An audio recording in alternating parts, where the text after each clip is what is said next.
Assalamualaikum warahmatullahi wabarakatuh.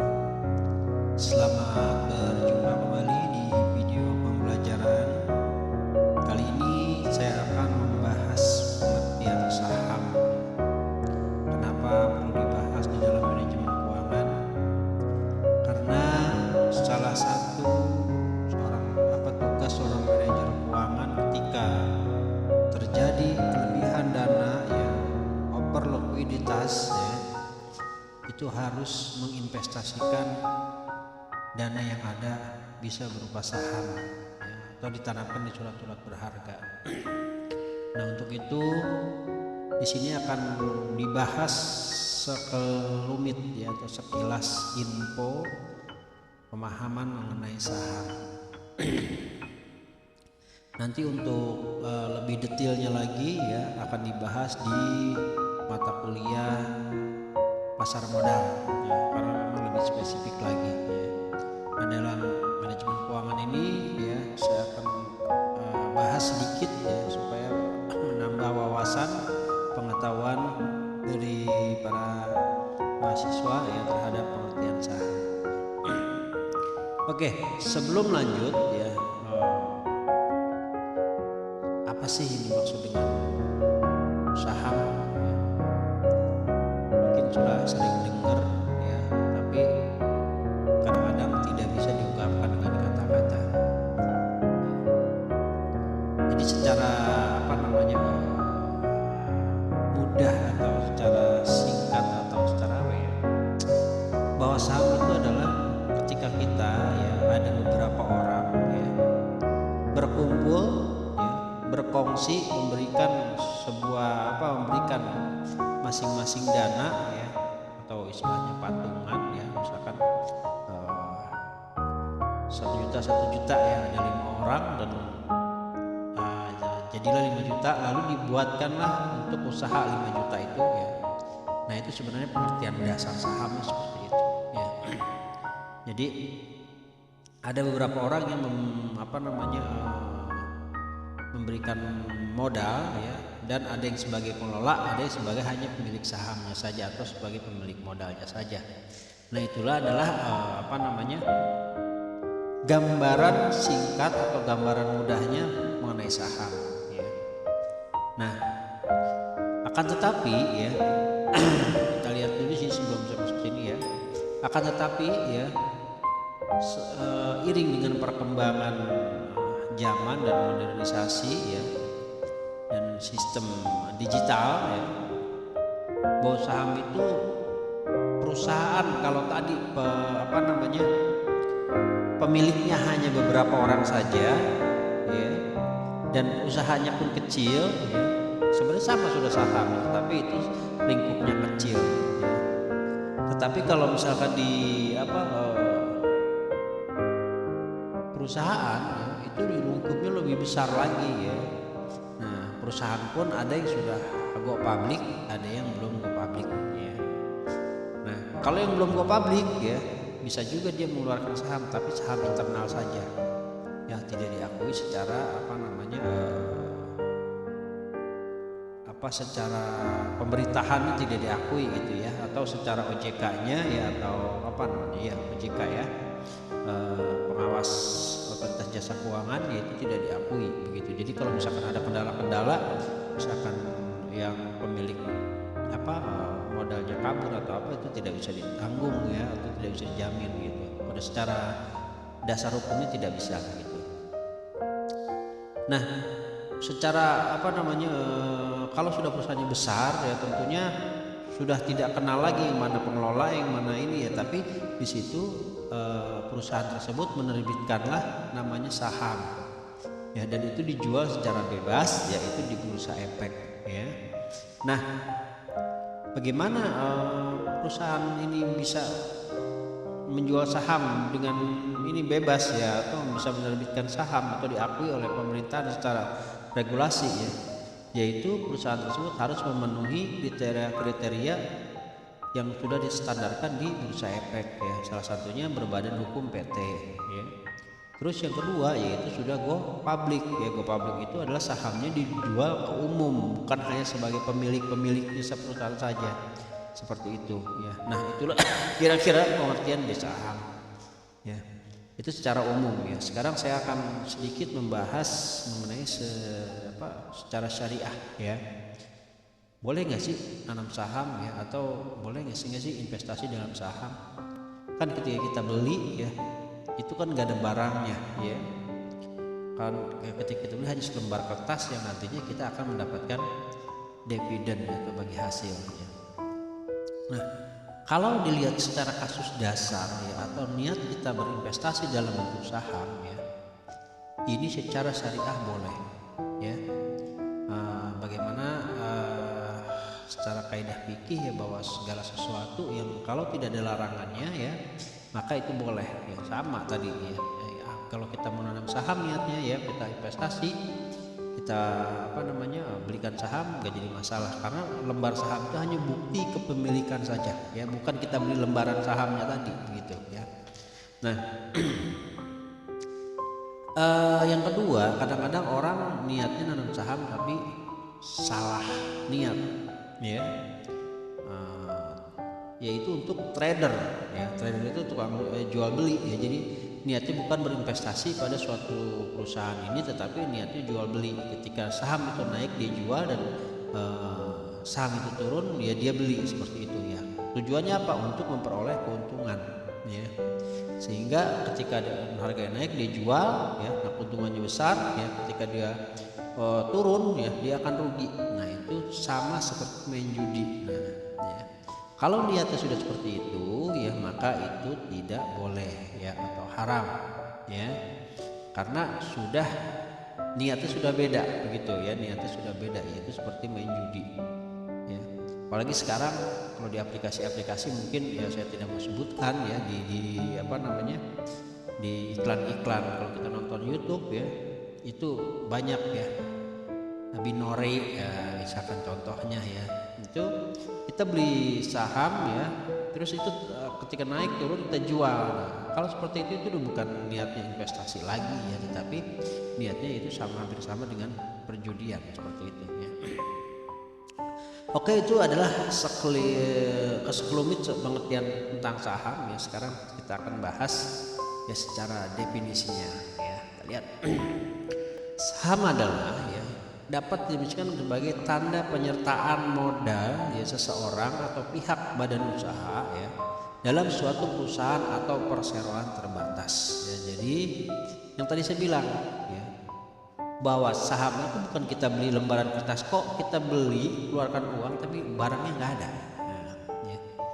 Sedangkan kita dapat kertas aja begitu ya. Nah di sini sudah dijelaskan bahwa kertas itu adalah tanda penyertaan ya, tanda bahwa kita mempunyai telah berinvestasi di perusahaan tersebut begitu ya. Jadi atau sebagai anggaplah kwitansi ya, anggaplah kita serah terima uang ya untuk dikelola oleh perusahaan tersebut, seperti itu ya. Jadi boleh-boleh saja, asalkan tadi niatnya adalah investasi dan betul-betul memang ingin berinvestasi, bukan untuk gambling ya, atau hanya trader saja. Terus yang selanjutnya yaitu keuntungan saham. Nah, kalau kita nanam saham kira-kira dapat apa aja sih ya, keuntungannya apa sih gitu ya, kita harus paham ya. Nah sebagai seorang manajer keuangan ya, ketika akan menginvestasikan ya uang perusahaan yang menganggur ya, atau over liquid ya, itu harus tahu dulu keuntungannya. Itu yang pertama, mendapatkan dividen ya. Dividen ini adalah bagi hasil ya, ketika perusahaan itu untung ya, maka dibagikanlah dividen. Nah, ini akan dapat ini ya, sudah pasti ya. Dan ini apa, ketika didapat dividen apakah boleh? Boleh ya, karena memang ini hasil dari uang kita yang dikelola oleh perusahaan tersebut, hukumnya halal ya, karena memang ini keuntungan ya, satu. Dan ini biasanya kalau sahamnya itu tidak dijual ya, misalkan selama 1 tahun. Kalau misalkan belum setahun kita jual, maka pemilik yang berikutnya akan mendapat dividen ya, gitu. Jadi makanya kembali tadi untuk dividen ini ya, untuk kita niat investasi maka kita akan dapatkan dividen. Tapi kalau niatnya jual beli saja ya itu satu tidak boleh, yang kedua ya jatuhnya perjudian. Terus yang kedua keuntungannya adalah capital gain. Ya. Capital gain adalah selisih harga jual dan harga beli yang tadi saya bilang. Ketika beli ini misalkan selembar 100.000 ya, tahu-tahu dijual laku sedang tinggi 2.000, maka ini dijual, maka keuntungannya ini adalah capital gain. Ya. Bagaimana hukumnya misalkan capital gain ini? Ya, bisa halal, bisa haram. Ya. Kalau haram tadi ya, trader yang hanya tidak berpikir untuk investasi ya, dia hanya ingin memperoleh manfaat dari capital gain ini ya. Sehingga ketika capital gainnya besar ya, maka dia akan jual begitu ya. Nah, yang kondisi seperti itu sekali lagi tidak boleh. Bagaimana misalkan perusahaan kita yang tadinya open liquid kita belikan saham ya, dan ketika suatu saat ternyata perusahaan kita yang kalau kita kelola sebagai manajer keuangan membutuhkan uang ya, sedangkan kalau kita pinjam ke bank ya tentunya harus ada beban bunga lagi ya, dan keputusan yang terbaik adalah yaitu menjual saham di perusahaan lain ya. Nah, ketika kita jual kita dapat ini ya, capital gain. Nah, ini nggak masalah ya, karena kenapa? Ketika niat jualnya bukan untuk mencari keuntungan semata ya, tapi hanya memang betul-betul kita membutuhkan dana tersebut seperti itu. Terus yang ketiga ya, keuntungan saham ini adalah manfaat non finansial ya. Apa sih manfaat non finansial ya? Tentunya ya ketika kita menanam saham di suatu perusahaan ya, atau suatu usaha ya, ini akan mendapatkan selain secara uang ya, dapat dividen dan capital gain ya, kita akan mendapatkan non finansial, yaitu apa? Kalau saham kita besar di perusahaan tersebut ya, atau lebih dari 50% ya, biasanya kita bisa menentukan kebijakan perusahaan tersebut begitu ya. Jadi kita punya andil ya, untuk mengelola atau mengarahkan ya perusahaan tersebut jalannya mau kemana seperti itu. Kalau saham kita di atas 50% ya. Akan tetapi ya, bagaimana kalau misalkan di bawah ya, di bawah 50% ya.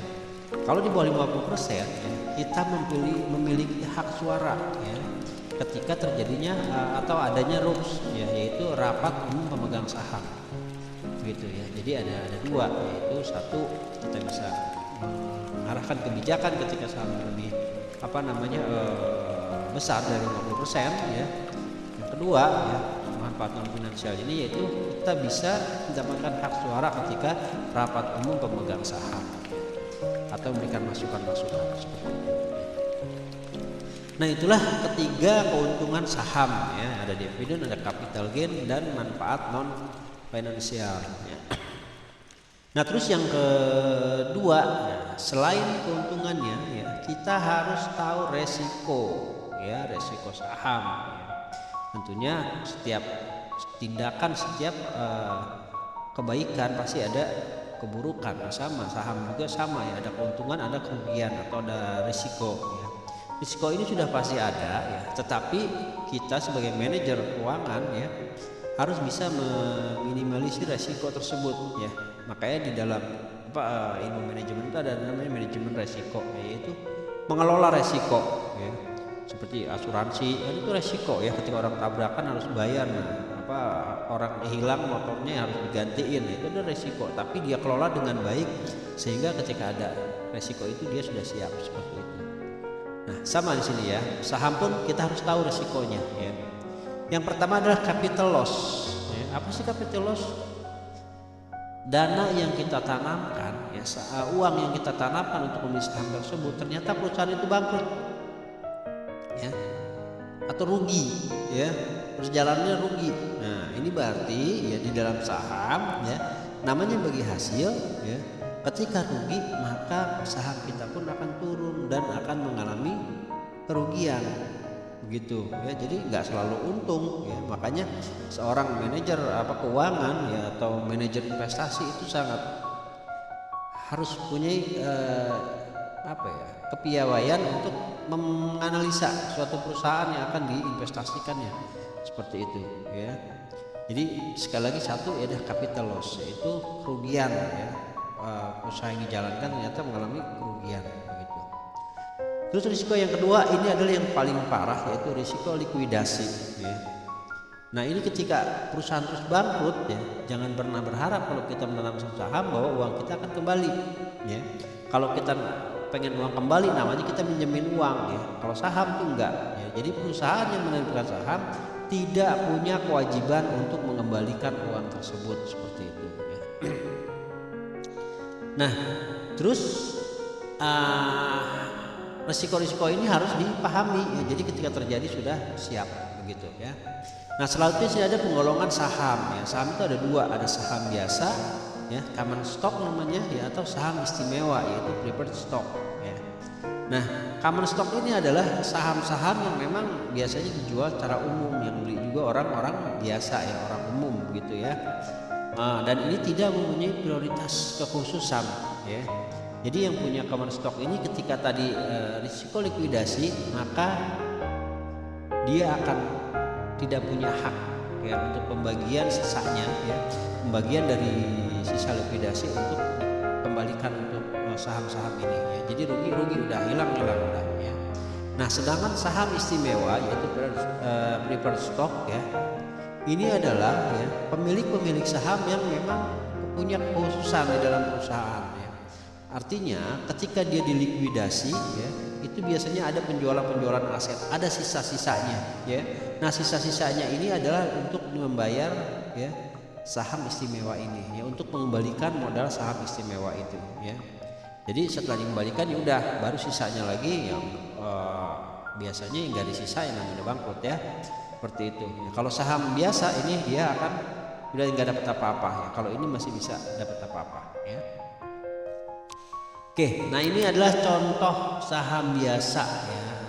Lihat PT Askilani Persada Pratama ya, bergerak di bidang usaha perdagangan umum dan jasa ya, ini sertifikat saham ya. Jadi selembar saham ini nilainya 5 juta rupiah ya. Ini adalah saham biasa yang dikeluarkan oleh PT Askilani ya. Jadi contohnya. Terus yang kedua di sini adalah preferred stock ya. Preferred stock tadi yaitu saham yang luar biasa ya. Ketika terjadi likuidasi ya, dia masih memperoleh hak ya jika masih ada lebihnya seperti itu. Nah ini contoh saja ya, mungkin beda perusahaan beda-beda ya. Jadi ini hanya sebagai gambaran bahwa saham itu seperti apa. Nah ini seperti ini contohnya. Nah terus ada lagi saham yang belum terdaftar di bursa ya. Kalau tadi PT sudah terdaftar di bursa ya, kalau ini belum terdaftar. Yang tadi kita bahas di awal ya. Jadi misalkan ada berapa orang ya kumpul-kumpul kita bikin usaha nih 20 juta, 20 juta ya. Nah misalkan ternyata usahanya dalam bentuk CP ya, tentunya dalam bentuk CP belum terdaftar di bursa efek ya. Nah ini adalah bisa bikin juga menerbitkan ini ya, CP Sejahtera ya, surat saham gitu ya. Nah ini 20 juta rupiah ya. Nah ini hanya sebagai bukti dan ini tidak ada jaminan ya, artinya legalitasnya bukan ilegal ya, jadi kepercayaan saja ya. Dalam artian kalau misalkan Anda mau investasi dalam saham ini ya belum terdaftar di bursa, kita harus betul-betul kenal siapa pengelolanya ya. Kalau tidak mengenal pengelolanya, hati-hati, takutnya penipuan, karena memang banyak sekarang investasi bodong yang beredar ya, dan orang karena diiming-iming akan ada imbal hasil misalkan 10% per bulan ya gitu. Padahal di dalam teori saham itu nggak ada yang janji sekian persen per bulan, karena kalau ada janji sekian persen per bulan itu udah masuknya riba ya, ribawi. Hati-hati Anda misalkan ada seperti itu ya. Satu, ribawi. Yang kedua, Anda rentan tertipu ya, karena di dalam bisnis nggak ada yang pasti, tidak ada yang bisa menjamin bahwa 10% Anda akan dapat keuntungan ya, atau pengelola akan untung terus seperti itu. Nah sekali lagi ini harus hati-hati ya, kecuali memang kita mengenal para pengusahanya atau rekan-rekan kita, ada 3 orang 2 orang yang kita kenal. Nah ini kita bikinlah kira-kira seperti ini ya sahamnya. Oke, mungkin itu saja ya untuk materi pengenalan saham ya, mudah-mudahan bermanfaat ya. Ini bisa menambah khazanah keilmuan ekonomi ya, dan nanti secara lebih detail sekali lagi kita akan bahas di mata kuliah yang lain. Baik, untuk pertanyaan silahkan ditulis di kolom komentar ya, kurang lebihnya mohon dimaaf. Saya tutup saja. Wassalamualaikum warahmatullahi wabarakatuh.